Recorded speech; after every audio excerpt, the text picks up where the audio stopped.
now your minds have been blown, we'll bring you right back down to earth now. We're sort of representing, I suppose, the traditional producer's route, which many of you may understand. And yeah, I'm Lotte, one of the creative directors of King Banana. And I'm Steve. I run a studio called Beakus that makes animation, and together we made Yakka Dee, the first series of Yakka Dee, and created this brand house. So at the start, how did Yakka Dee start? So way back when, I can't even remember when it was it 2017? About 2013 I think Yakka Dee was first sort of conceived, when my daughter was about a year old and I was watching her develop her speech and language. And I was just completely fascinated by this process of how she was picking up words and being able to associate like objects to words and all that kind of stuff. And I just sort of had left the BBC, or just before that, where I was working before that, working freelance, and went out to a gig actually with Katie Simmons, who's one of the other creative directors of King Banana. We weren't in King Banana then, we were just at a gig. And I said, I've had this idea for a TV show, because I was like fascinated by this language acquisition, but also in going to loads of sort of toddler groups basically, and baby clubs and stuff, I was noticing that parents were really freaking out about their kids not developing languages quickly, and there seemed to be a bit of a missing resource. So I said to Katie, I've had this idea, and she said, oh, I had a sort of similar idea, and we're like, should we try and do it together? Just like that, really. At the time, Katie and I didn't have a company, we didn't have any kind of visual capabilities, and we'd been working quite recently with Steve at Beakus on a series called The Num Tums, which kind of had a slightly similar format to what we were thinking of for Yakka Dee. And so we approached Steve to see if he'd like to come on board. And another thing that's happened while I was in these toddler groups and cafes was that I'd overheard sort of parents worrying about their kids' speech and language, and one of them actually said, oh, get your kid to watch The Num Tums, which was the series that we'd made, which was actually all about numbers. But what it did was it kind of put something directly on screen and just said what it was. So it kind of had constant repetition of seeing 3 objects and saying the number 3, for example. And that kind of fed into that idea. So yeah, we joined forces, and back then just went into the BBC and had a nice meeting with Kay Bembo, beloved Kay Bembo, over a coffee, and she liked the idea, and Yakka Dee was born. Yakka Dee, Yakka Dee, Yakka Dee, Yakka Dee. My name is Dee, I like to talk. They call me Yakka Dee. Talking makes us happy. Will you yakky yak with me? Fish, hair, bowl, and a banana. Jump! Kite! Wow! Blower! Monster milk! Roar! Let's go again! Yakka Dee, let's all Yakka Dee! What will a yakka be today? So yeah, Yakka Dee is all about getting kids to start talking and to be confident in their communication. But as you can see, it's also about diversity, seeing as many different kids as we can on screen. It's also about sort of achievement and every possible ability being shown achieving whatever their capabilities. Every child is sort of celebrated in their success. So 7 series down now. I think the first one was probably 2017-18. So 7 series making 146 episodes, which are all on iPlayer still. And by all accounts, it's one of the top rating shows on the BBC, I think, on iPlayer. And we believe it's the one of the only language and first word learning shows on TV anywhere, which means we have a sort of unique brand. So yeah, Yakka Dee focuses, the first 6 series focus on teaching 1 noun per episode. And what we did was we worked with a speech and language therapist, and so the first series we start out learning first sounds that kids can utter. when they first start to speak. And then as we progress through the series, we get on to sort of tougher sounds later on through the series. So by series 6, we've reached cluster sounds like str and cl and things like that. Or we start off with b, p, m, p, things like that at the very beginning. I suppose when we were starting out with Yakka Dee, we had some really brilliant advice from Mark Zeck at the BBC at the time, Adrian Mills, who said to us, think about it in terms of longevity, and making sure we had that kind of build so that we could kind of keep going and going and going. And so that's something that we did think about quite carefully, so we could try and keep it going as long as we could and get as many series as we could. And also, you know, there is a kind of genuine educational reason for doing that, I guess, as well. And also at the time, we kind of thought a lot about themes and kind of assets that we might use across various different formats like magazines and publishing, and potentially YouTube and things like that. So we sort of think about it seasonally and stuff like that as well, which has helped us out further down the line. Then very briefly, series 7 concentrates on phonics, which is the association between sounds and letters.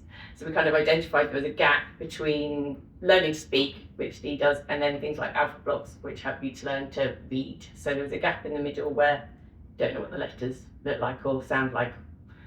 So we concentrated on that gap. So yeah, like I say, we worked with a speech and language therapist, and the brilliant thing about Yakka Dee, you can't see these, but we're really fortunate in that we get loads of amazing feedback from the audience, sort of saying, thank you so much, my kid couldn't speak before, and we've tried speech and language therapy and it hasn't worked, but now we watch Yakka Dee, they've started to talk and things like that. So we worked with a speech and language therapist throughout, and we also tried it out in a speech and language school in King's Cross, Blossom House, where we sort of showed them the initial characters, which are designed by Chris Allen, our other creative director, and we showed them also the animatic and kind of took that in and watched to see how the kids would respond. And some kids that hadn't spoken before started to say Dee's name, which was really amazing. We were kind of like, oh, it's going to work. Cool. Yeah, so when we made the first series, we brought on, well, we were lucky enough to bring on BBC Studios as a distribution partner. And like I said, it was quite a long time ago now, and it's been a sort of steady growth of TV sales and things like that. They've done a really great job, particularly in Asia, Far East. We think due to the agenda of English word learning, but it's proven a little bit harder to sell to Europe, for example, for the same reason. It's been quite a slow burn, hasn't it, for us? It's not like we haven't sort of got massive global sales from the off, and we're very much not Bluey or something like that. It's been like very slow build over time. We're starting to see a little bit more success now with kind of fast channels, and also a little bit more success in sales, like Steve says, with kind of a bit of a growth in interest in learning stuff. But yeah, it's definitely not been a kind of boom for us. And then with YouTube, we're very fortunate with Yakka Dee, we now have a really thriving YouTube channel, which is managed by studios. We've got 1.45 million subscribers and this is nothing on your figures, but we're really happy with them. So it's it's sort of growing all the time. And that's managed really brilliantly by BBC Studios, who use all of the data that they collect all the time to sort of adjust that, and to use all that knowledge that they're gaining about the algorithms and all that kind of stuff to sort of change the content that we're putting up there. We are so fortunate with 146 episodes and a huge breadth of content. There's a lot of different kind of mashups and cuts and things that we can put together out of Yakka Dee, and with every episode sort of being a different word. And also all those episodes are actually made up of tiny little modules. If you've never watched an episode of Yakka Dee, it's like lots of different sort of 5-second shots sort of thing. So there's a load of different assets and material in there. So it's very easy to kind of recut those and reversion those, which I think is part of the reason we can get those material out of it. Yeah, so amazingly on that many views and subscribers, very little original content that wasn't on TV before. We have done some original content. So we've done some Yakka Dee songs, which sort of celebrate friends, family, learning new things, and inclusion and diversity. Largely about like being happy with yourself. And I love my hair, I love my glasses, I love my skin, I love love. It's all those things. So yeah, we've sort of focused on those, and hoping that we'll get a bit more original content as well as we go forward. And flowing on from your guys' stuff, I think that we're trying to entertain the idea of having games. Obviously, that's something that we would have thought of right from the word go, because obviously interactive learning is great. And it took a surprisingly long time to end up with a game on the Little Learners app from CBeebies. But that's something we did, and then we're also looking at other game and app opportunities now, including Roblox, but early days. Talk to you more later. In terms of publishing, so we have a good relationship with the media. We've been in the CBeebies magazine sort of since very early on, again because we've got a big array of assets they could use, so that's really helpful for magazine spreads. And we've got a special coming out finally this spring, but again a bit of a sort of slow burn to get to that point. And now we're just starting to look at going into books and finding other charity partners, and especially in the educational space, because obviously it's a learning brand, and we'd like to be able to take it into sort of schools and nurseries with a bit more resources in that space. And licensing merchandise has been a difficult long journey as well. We had a licensing agent who we signed up with that was sort of over the COVID, the tail end of COVID, so that was really difficult where everything dropped off. But we did get a Tony's box, which if you don't know is like an audio in the I've got my Tony in my bag, I forgot. Oh, you got the little figurine. In a minute. Okay. Which is the first time we've actually seen Dee in 3D, which is lovely to see. Yeah, so we kind of repackaged some of the apps that we had there specifically for audio and put some little sort of interactive games in between for the content for that. That's been doing quite well. Oh, sold out. Oh, nice. At one point we sold out.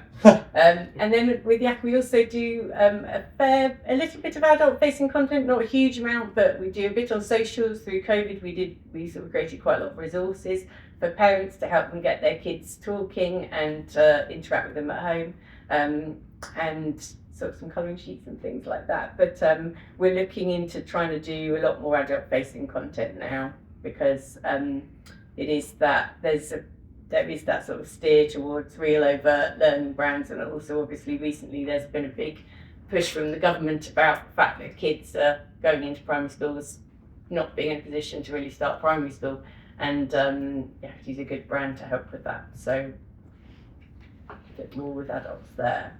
Yeah, and just to say that obviously with two companies and then working together on a brand together is quite an epic task. With energy levels, we're moving on to other projects all the time as well, because you can't rely on just the one. So recently we've devised a franchise plan, which we think we're working with consultants to generate that energy between us, which is really working so far, which is great. So we've laid it out into sort of 3 stages, which don't correspond to years, they're just as long as it takes. With the first one, quite simply to double down on what we're already doing well, which is the YouTube channel, and exploring game options and licensing through publishing, which is probably the first merchandisable sort of thing we could do. And then stage 2 is partnering with the educational organisations or charities to get Dee seen a lot further than she already is, and doing more with audio, I think. And then in the third step would be to actually create new content, hopefully to have some toys, and build out the Dee universe that way. It says here, watch this space. That's us. Thank you.